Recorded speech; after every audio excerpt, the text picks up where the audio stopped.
China says its policies aimed at narrowing the widening wealth gap are precisely what it needs in this moment of its economic trajectory, but critics say it comes with even greater control of how business and society will be governed. And while this common prosperity drive is squarely focused on people inside the country, it has the potential to have huge repercussions for the rest of the world.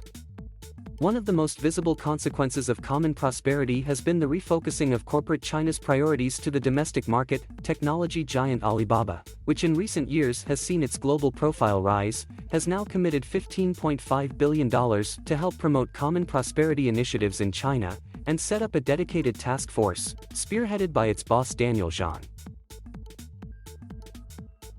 The firm says it is a beneficiary of the country's economic progress, and that, if society is doing well and the economy is doing well, then Alibaba will do well. Rival tech giant Tencent is pitching too. It has pledged $7.75 billion to the cause. China Incorporated is keen to show it is playing ball with the party's mandate, but when the push towards more companies publicly backing Xi Jinping's new vision first started, it did come as a bit of a shock, one major Chinese company told me privately. But then we got quite used to the idea. It's not about robbing the rich. It's about restructuring society and building up the middle class. And we are a consumption business at the end of the day, so it's good for us. If common prosperity means an increased focus on the emerging Chinese middle class, then that could mean it is a boon for global businesses catering to these customers. We can see that the focus on young people getting jobs is good. Jörg Glut, president of the EU Chamber of Commerce in China, told me. If they feel they are part of social mobility in this country, which has been eroding, then it is good for us. Because when the middle class grows, then there is more opportunity. However, businesses that are tied to the luxury sector may not do as well, Mr. Wuck warns.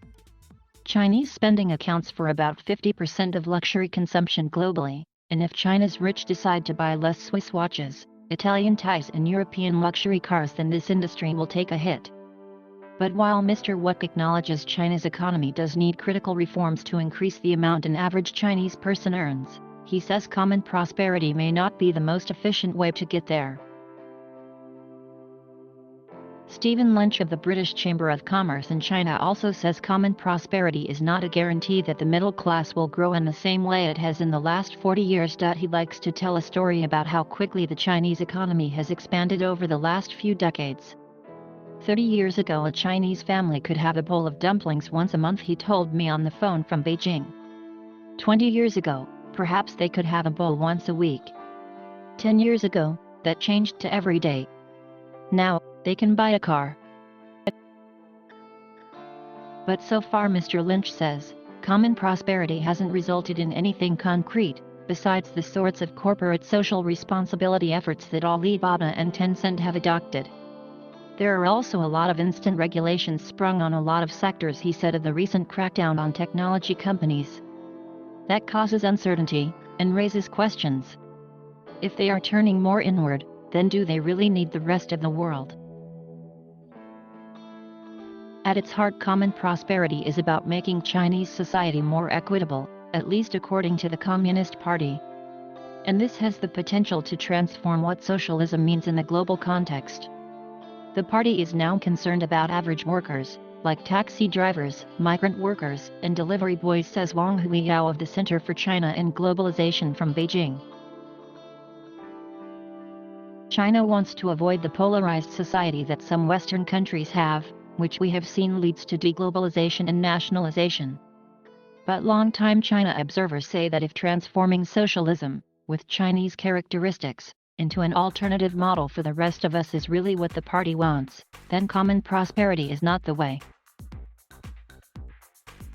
It is part of the leftward lurch and part of the lurch towards ever more control that has been indicative of Xi Jinping's tenure, says George Magnus, associate at the China Center at Oxford University. Mr. Magnus adds that common prosperity does not mean replicating a European-style social welfare model. The implicit pressure is to comply with the party's goals, he says. There will be tax on high and unreasonable incomes, and pressure on private firms to donate to party economic objectives, he says, but no big move towards progressive taxation. It is clear that common prosperity is a major part of how the Chinese state and society will be governed under Xi Jinping. With this comes the promise of a more equitable society, a bigger and wealthier middle class, and companies that give back rather than just take. A sort of top-down utopian China that the party is hoping will prove to be a viable alternative model for the world to what the West has on offer. But it does come with a catch: even more control and power in the hands of the party. China has always been a difficult environment for foreign businesses to operate in. Common prosperity means that the world's second-largest economy just got even more difficult to navigate. This is the third in a three-part series looking at China's changing role in the world. Parts 1 and 2 explored the background to Xi Jinping's transformation of the Chinese economy and how Beijing is rewriting the rules of doing business. Thank you for watching. Please subscribe.